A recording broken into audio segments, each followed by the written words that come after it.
Welcome to the Deep Dive, and a huge thank you for sending us this really remarkable set of source material. It's a fascinating one. It really is. Today we're taking a full plunge into a dark fantasy epic that, well, it feels like it's challenging the genre itself. Ken Matsunuma's I Was an Adventurer when I reached level 999. Right. And our mission today is to get past that, that simple premise of an overpowered protagonist. Exactly. We need to analyze how Matsunuma structures this whole world to intentionally subvert those dungeon fantasy tropes. The real focus is this paradox. The paradox being why reaching the highest possible level, level 999, isn't the big win. Precisely. It's presented as a profound, isolating burden. We're unpacking the mature, almost existential themes that pop up when the hero wins the game, only to find himself completely alone. Okay, let's unpack this and start exactly where the story does. Yeah. With the protagonist, Kael Virelith. His introduction is, it's designed to be immediately tragic. He's introduced as a forgotten orphan, someone literally left behind who survived a world-ending tragedy that the current world seems almost determined to forget. And that background, that baseline of forgotten trauma is so key because it frames his eventual power.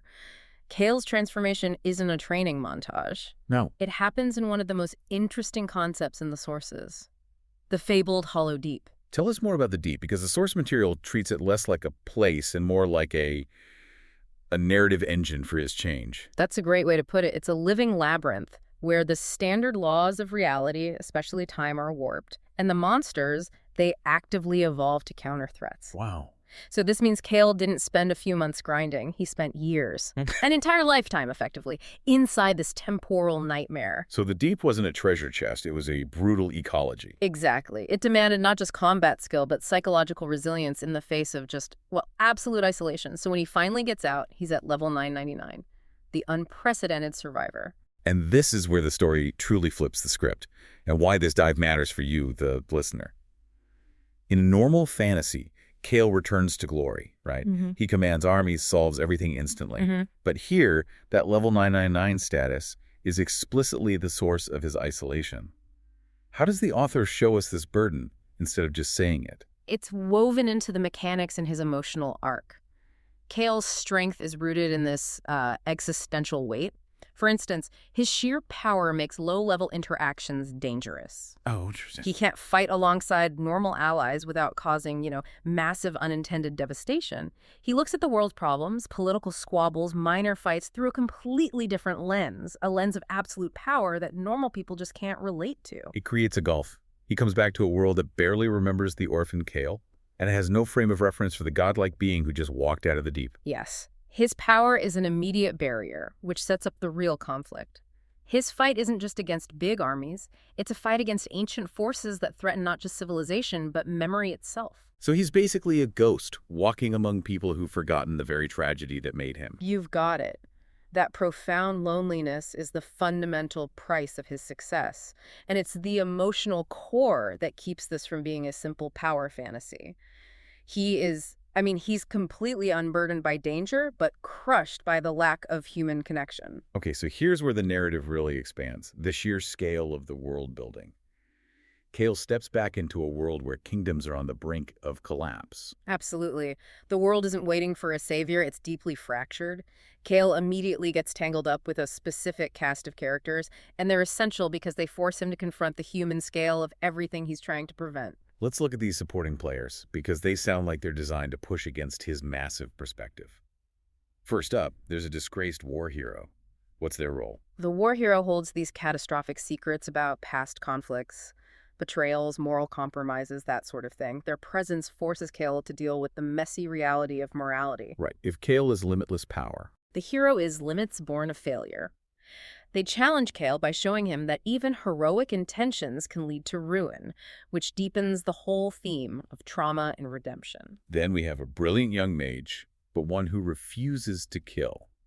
In a dark fantasy setting like this, doesn't that just become baggage? You'd think so, but that's the exact friction Matsunuma wants to explore. If Kael could just blast every threat, the story's over. Good point. The mage's refusal to kill forces Kael, who deals in absolutes, to find nuanced solutions. He has to use non-lethal means, or, more importantly, he has to actually protect someone. It's a genuine check on his raw power. It demands strategy. That makes a lot of sense. It forces him to reintegrate human values. Okay, finally, we have the practical anchor, a hardened guild master. The guild master's crucial. They represent the surface world's perspective. They might be the only person who sees Kael's true potential beyond his level 999. So they see the survivor, the strategist. And the damaged man, exactly. They act as this reluctant bridge between Kael's overwhelming reality and what's left of organized society. But the outside threats are huge. Beyond the politics, he's also facing this underground empire that wants to reclaim the surface. The sources mention the Onyx Dominion. The Onyx Dominion is the physical threat, yeah. A civilization that grew in opposition to the surface. They don't just want to conquer, they want to fundamentally erase the memory of the surface world. Which connects right back to that core theme. It does. The fight against the erasure of memory. Wait, how does that manifest? Is it handled with, like, heavy-handed ancient curses? It's surprisingly elegant, actually. Matsunuma builds this mythology that unfolds with purpose, so you don't get these big exposition bumps. The threat to memory shows up as historical erasure, as a kind of collective amnesia about the tragedies Kael survived. So Kael isn't just fighting monsters. He's fighting for the historical truth of his own survival. That makes every location, from the Hollow Deep to the Onyx Dominion, feel so much more meaningful. The stakes are existential. It's not about territory, it's about identity. Exactly, and that's why these mature themes really define the story. It's dark fantasy told through a poetic, melancholic lens. The sources really emphasize that the battles are fought with blades, sure, but the deeper conflicts are all about remembrance, trauma, redemption, and identity. His immense power is useless against his internal struggle. Pretty much, he has to figure out how to integrate all those lost years of isolation into his present self. It sounds like high fantasy that demands real psychological depth. It goes way beyond just the physical consequences of a fight. It does. And this is a great place to transition because that high emotional bar required a particular kind of production. This is Ken Matsunuma's first audiobook debut with Sunbii Audio. And the production was designed to support that complexity. It seems so. If the prose is lyrical and the tone is melancholic, a standard reading just wouldn't capture it. The audiobook format, from what the sources say, really elevates the story. It makes it more cinematic and immersive. And the narration itself is fascinating. It's delivered by an AI voice, Adam Brooding. The description of the performance suggests a remarkable mastery of tone. How so?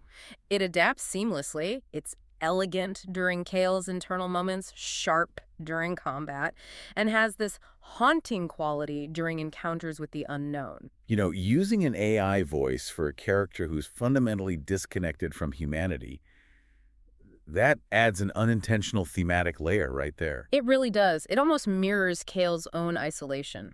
So with such an epic scope, how does it maintain momentum? That's where the structure comes in. Despite being huge, the pacing is tight.